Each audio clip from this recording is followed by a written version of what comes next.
نے کہا ہاں تیرے بارے میں نبی علیہ السلام نے فرمایا تھا جب تو اپنے باپ کی پشت میں تھا کہ حکم پر لعنت، اس کی اولاد پر لعنت، تو اسی حکم کا بیٹا ہے نا مروان بن حکم، تو اسی لعنت کا ٹکڑا ہے اپنے باپ کی، تم باپ بیٹا پہ تو رسول اللہ نے لعنت کی ہوئی ہے۔ اور ان کو مدینہ بدر کر دیا تھا نبی علیہ السلام نے۔ حضرت عثمان کے رشتہ دار تھے، پورا زور لگایا، حضرت ابوبکر نہیں مانے، حضرت عمر نہیں مانے۔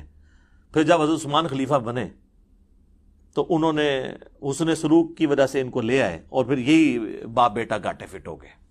حضرت عثمان کی شہادت کا سبب یہی مروان بنا ہے، پھر حتیٰ کہ انہوں نے اپنی بیٹی کا رشتہ بھی کر دیا، اور اس پہ ترا وہ فدق بھی اس کے حوالے کر دیا۔ دیکھیں نا جی، وہ پھر ایشوز تو پھر آگے ملٹی پلائی ہوتے گئے نا۔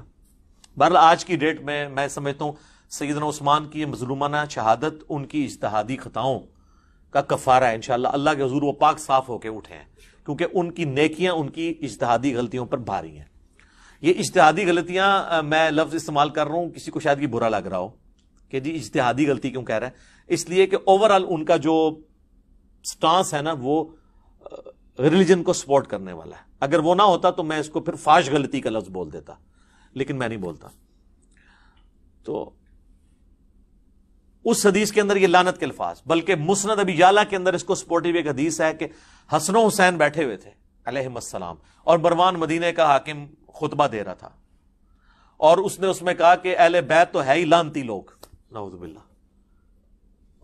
تو حضرت حسین سے پھر صبر ہوتا تھا، تو انہوں نے کہا ہم تو لعنتی نہیں ہیں، ہمارے شان میں تو قرآن میں آیات ہیں، البتہ تو اور تیرے باپ کے اوپر نبی علیہ السلام نے لعنت فرمائی تھی۔ تو یہ جو روایتیں ہیں نا، اس کو سپورٹیو کئی ایک روایتیں ہیں کہ یہ لعنتی لوگ تھے۔ لعنت عربی میں کہتے ہیں اللہ کی رحمت سے دور لوگ، یا اس کو آپ ہماری زبان میں کہتے ہیں منحوس لوگ، نحست پہ ہی جنا ہوتے ہیں۔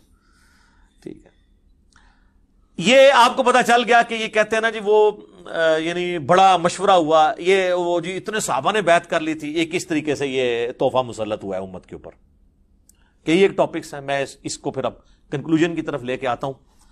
ایک کتاب ہے امام ابن ابی عاصم کی، پہلے 300 سال میں حدیث کی کتاب ہے کتاب الاوائل، جس میں انہوں نے وہ ساری حدیثیں جمع کی ہیں اور روایتیں، جس سے یہ پتا چلتا ہے کہ دنیا میں پہلے کام کون کون سے ہوئے۔ مثلا وہ ترمذی کی روایت لے کے آئے ہیں، اس کے اندر اپنی سند سے، امام ترمذی کے تو وہ محتاج نہیں اس کے لیے کیونکہ ان کے زمانے کے ہیں، کہ سب سے پہلے اللہ نے قلم کو پیدا کیا، کتاب الاوائل، وہ کتاب جس میں اول جو کام ہوئے وہ سارے جمع ہوئے۔ اسی میں وہ حدیث لے کے آیا کہ سب سے پہلے بیٹھ کے خطبہ دیا حضرت معاویہ رضی اللہ تعالیٰ عنہ نے۔ اچھا، اسی میں لے کے آئے کہ نبی علیہ السلام نے فرمایا میری امت کا پہلا شخص جو میری سنت کو بدل دے گا وہ بنو امیہ سے ہوگا۔ اب شیخ زبیر صاحب نے اپنی زندگی میں پورا زور لگایا کہ وہ اس حدیث کو فٹ کریں یزید بن معاویہ پہ،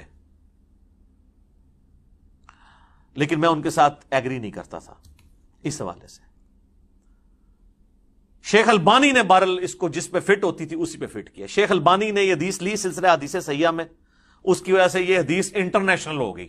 کتاب الاوائل کو تو چند لوگ جانتے ہیں، لیکن سلسلہ حدیث صحیحہ تو سارے لوگ جانتے ہیں۔ اس میں یہ حدیث شیخ البانی لے کے آئے تو اس کے اندر پھر انہوں نے کمنٹس کیے کہ اس شخص سے مراد وہ شخص ہو سکتا ہے جس نے خلافت کے انتخاب کے طریقے کو بدل دیا اور اسے ملوکیت بنا دیا۔ تو وہ کون ہوا پھر؟ حضرت معاویہ رضی اللہ تعالیٰ عنہ۔ نام نہیں لکھا، لیکن انہوں نے اشارہ چھوڑ دیا کہ کس نے سنت کا طریقہ بدلا۔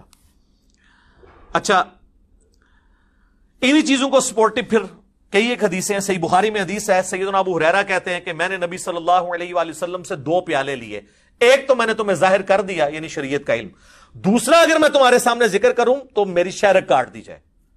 وہ صوفیاء کہتے ہیں وہ علم لدنی تھا۔ تو حضرت ابو ہریرہ تو کسی سلسلے میں نہیں آتے، کوئی بات وہ کریں کوئی فٹ بھی بیٹھتی ہو، پھر آپ کے تو تصوف کے سلسلے وہاں سے جانے چاہیے۔ وہ حضرت ابو ہریرہ نے خود بتا دیا کہ وہ کون سی چیزیں تھیں۔ ان کا تعلق دین کے افعال کے ساتھ نہیں تھا بلکہ شخصیات کے ساتھ تھا۔ جس طرح حذیفہ ابن یمان کو نبی صلی اللہ علیہ وآلہ وسلم نے صحیح بخاری میں آتا ہے کہ منافقین کے نام بتائے تھے۔ کن منافقین کے؟ جو صحیح مسلم میں آتا ہے کہ جنہوں نے نبی علیہ السلام کے اوپر قاتلانہ حملہ کیا تھا غزوہ تبوک سے واپسی پہ، جن کے بارے میں وہ مسلم کی اسی حدیث 7035 میں کہ میرے صحابہ میں 12 منافقین ہیں، ان میں 8 ایسے ہیں ان کی پشت کے اوپر